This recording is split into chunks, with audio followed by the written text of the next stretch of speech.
Matteuse evangeeliumi 21. peatükk, salmid 1–11.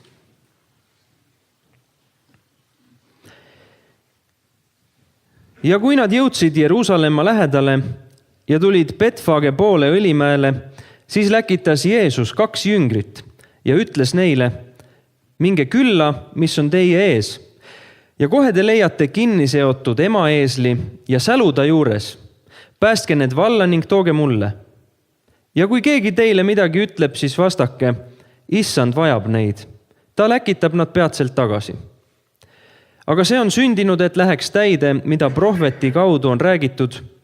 Ütelge Sioni tütrele: ennäe, su kuningas tuleb sulle tasane, istudes ema eesli seljas ja sälu seljas, kes on koormakandja loomavarss. Jüngrid läksid ja tegid just nõnda, nagu Jeesus neid oli käskinud. Tõid ema eesli ja sälu ning panid rõivad nende peale ja tema istus sinna. Tohutu rahvahulk aga laotas oma rõivad tee peale. Teised raiusid oksi puudelt ja laotasid tee peale. Rahvahulgad aga, kes käisid Jeesuse eel ja järel, hüüdsid: Hoosanna Taaveti pojale! Õnnistatud olgu see, kes tuleb Issanda nimel! Hoosanna kõrgustes! Ja kui ta Jeruusalemma tuli, oli kogu linn ärevil. Kes selline on? Rahvahulgad ütlesid: tema on see prohvet Jeesus Galilea Natsaretist. Jeesus kävi sen julkisen toiminnan aikana 3 kertaa Jerusalemissa. Jeesus oma avaliku töö ajal käis 3 korral Jeruusalemmas. Tämä selviää Johanneksen evankeliumista. Seda me leiame Johannes evangeeliumist. Mutta Matteus, Markus ja Luukas puhuvat vain tästä viimeisestä kerrasta, kun sinne tullaan. Aga Matteus, Markus ja Luukas räägivad ainult sellest viimasest korrast, kui Jeesus sinna tuleb. Ja nyt te suurin piirtein tiedätte, mihin paikkaan hän tulee. Ja nyt te enam-vähem teate, kuhu ta tuli, kui ta tuli Jeruusalemma. Siellä oli ihmisiä Jerusalemin muurien sisällä. Seal oli inimesi tohutult Jeruusalemma müüride sees. Ja siellä oli ihmisiä Jerusalemin muurien ulkopuolella yhtä paljon tai enemmän. Ja oli tohutult võib-olla isegi rohkem inimesi veel nendest müüridest väljaspool. Niille ihmisille oli vaan tärkeää, että ne niiden päivien sen viikon aikana kerran kerkiävät käydä siellä temppelissä. Ja nendel inimestel oli tähtis vaid see, et nad selle nädala jooksul jõuaksid 1 korra vähemalt käia seal templis sees. Ja ne kävi yötä päivää siellä. Ja ööpäev läbi toimus see. Tämän Jeesuksen matka alkoi aivan sieltä niin ylhäältä pohjoisesta Israelista kuin ikinä. Aga see Jeesuse teekond ise hakkas siis täiesti Iisraeli sealt põhjaotsast pihta. Jos teillä on Raamatuissa kartat, niin sieltä löytyy Hermonin vuori, niin se on sitä Hermonin vuoren juurelta lähtenyt liikkeelle. Kui te Piiblis leiate need kaardid, mis on siin tagaküljel, siis te näete, et seal üleval on see kas Hebroni mägi, kust ta hakkas tulema. Nytten, kun Jeesus lähti sieltä Kesarian Filippistä, ja kui ta läks Filippist läbi, hänellä oli mukanaan hän ja ne 12 opetuslasta. Siis olid seal tema ja need 12 jüngrit temaga kaasas. Ja se matka sieltä pohjoisesta Jerusalemiin kesti 3-4 kuukautta. Ja see teekond kestis sealt ülevalt siis alla Jeruusalemma kestis kusagil 3-4 kuud. Ne tuli niin kauan. Et nad tulid nii kaugelt. Ja Jeesus sieltä matkalta, kun lähti sieltä pohjoisesta aivan tulemaan sinne Jerusalemin, kulki kylästä kylään ja saarnas niille ihmisille. Ja Jeesus nüüd tulles, olles seal teekonnal, siis ta käis külast külla ja ta aina jutlustas, kõneles inimestele, keda ta kohtas. Ja tällä matkalla sieltä pohjoisesta Jerusalemiin, nyt tällä viimeisellä kerralla. Ja sellel teekonnal sealt põhjast siis Jeruusalemma nüüd tollel viimasel korral. Jeesus ilmoitti opetuslapsilleen 3 kertaa, mitä siellä tulee tapahtumaan. Siis Jeesus ilmutab ja räägib oma jüngritele 3 korda, mis hakkab Jeruusalemmas toimuma. Ja joka kerta opetuslapset sanoo ei, ne torjuu sen. Ja iga kord jüngrid ütlevad selle peale ei, seda ei juhtu. Ja Pietari varsinkin oli tässä aktiivinen. Ja Peetrus oli loomulikult see kõige aktiivsem selle juures.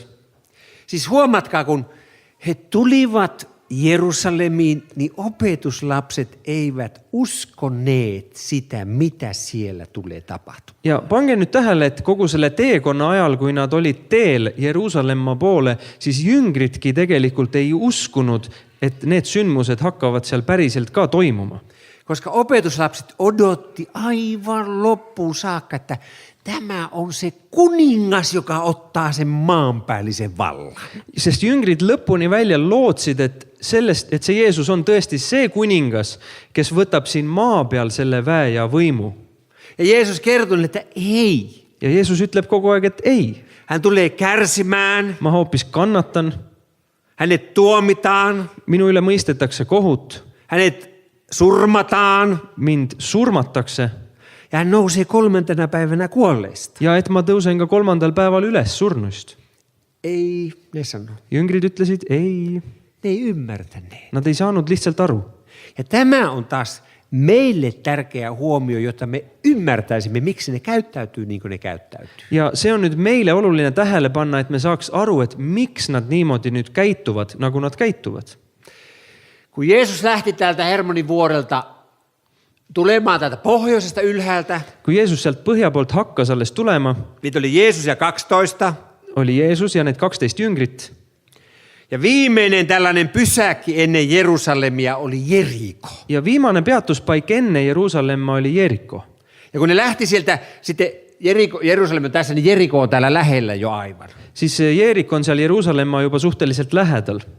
Ja ne lähtee sanan mukaista, kun ne lähti täältä Jerikosta nousemaan tänne ylös Jerusalemiin. Siis sõna järgi nad läksid nagu Jerikost, siis tõusid üles Jeruusalemma, liikusid üles Jeruusalemma. Jeesuksen mukana oli paljon ihmisiä. Siis selleks hetkeks oli Jeesusega kaasas juba palju inimesi. Eli tältä matkalta pohjoisesta Jerusalemin koko ajan lähti mukaan ihmisiä. Koko ajan tuli uusia ihmisiä. Sitten kun lähti viimeiselle taipaleelle, siellä oli valtavasti Jeesuksen mukana. Ehk siis terve selle teekonna ajal Jeesusega ja jüngritega kogu aeg liitus rahvast, kes temaga kõndisid kaasa. Ja kui ta oli seal päris lähedal, siis oli juba väga suur hulk rahvast, kes nendega koos tuli Jeruusalemma. Ja nämä on ne ihmiset, jotka siellä laulu. Ja need on nüüd need inimesed, kes seal siis laulsid. Hosanna. Jerusalemilaiset ei ne tiennyt, kuka toi on. Siis Jeruusalemmas olevad inimesed, nemad ei teadnud, et kes see Jeesus on. Mutta nämä, jotka kulki hänen mukanansa, ja niitä oli nyt paljon jo, niin ne tiesi. Aga need, kes temaga kaasas kõndisid, nemad juba teadsid ja neid oli nüüd juba palju. Se, että Jeesus sanoo opetuslapsille, että hakekaa minulle se aasi, See, et Jeesus ütleb jüngritele, et tooge nüüd mulle see eesel, se oli aivan normaali tapa. see oli tegelikult täiesti normaalne viis. Siinä ei ole mitään ihmeellistä. Siis selles ei ole midagi imelikku. Kuuluisilla rabbeilla ja arvostetuilla tämmöisillä opettajilla oli tällainen oikeus. Siis kuulsatel õpetajatel ja rabidel oli selline õigus niimoodi teha. Niillä oli tällainen niin kuin, oikeus ilmaiseen kuljetukseen. Siis neil oli nagu õigus tasuta transpordile. Se on niin kuin minulla, kun minä tuun Tallinnaan. See on nagu minul siis, kui ma tulen Tallinnasse. Minä soitan Joelille. Ma helistan Joelile Joel kuljettaa minua. ja Joelil on roheline kaart. Ja minä vaan istun. Ja me mõlemad istume trollis. Se on minun oikeus. See on tema õigus. Ja kuninkailla myös ihan laajemminkin siihen aikaan oli tällainen oikeus. Kun ne pyysi kulkuneuvoa, yleensä hevosta, niin niille annettiin se automaattisesti. Nii et kuningatel ka laiemalt oligi selline õigus, et kui nad palusid näiteks kas või siis hobust liikumiseks, siis neile üldiselt anti see. Ja sen takia se Jeesus sanoi niille omille opiskelijoille, että menkää sinne, kun te näette se aasin varhan siinä, niin ottakaa se. Sellepärast Jeesus ütleb neile, et kui te lähete linna, siis te näete seda eeslit, siis tooge see eesel mulle. Ja jos ne kysyy, että kenelle tämä menekään, niin sanotakaan mestari tarvitsee, rabbi tarvitsee sitä. Ja siis kui keegi küsib midagi, siis öelge talle, et nüüd sellel õpetajal on vaja seda eeslit. Sitten kun ne sanoo sen, Ja kui nad ütlevad seda, niin sanotaan sitten automaattisesti, asia selvä. siis see omanik automaatselt teab, et ahah, okei, on vaja. Siis tämä oli normaali käytäntö See oli normaalne. näille tietyille opettajille, rabbeille. Siis normaalne õigus nendel õpetajatel, rabidel. Sitten ne lähesty ja nousivat sinne Jerusalemian, lähestyvät Jerusalemian, sieltä alkoi kuulumaan laulua. Ja kui nad nüüd lähenesid Jeruusalemmale, tõusid nagu sinna ülesse Jeruusalemmale, hakkas kostma laulu. Ja tässäkään ei ole mitään erikoista ja ihmeellistä. ja selleski ei ole tegelikult midagi imelist ja erilist.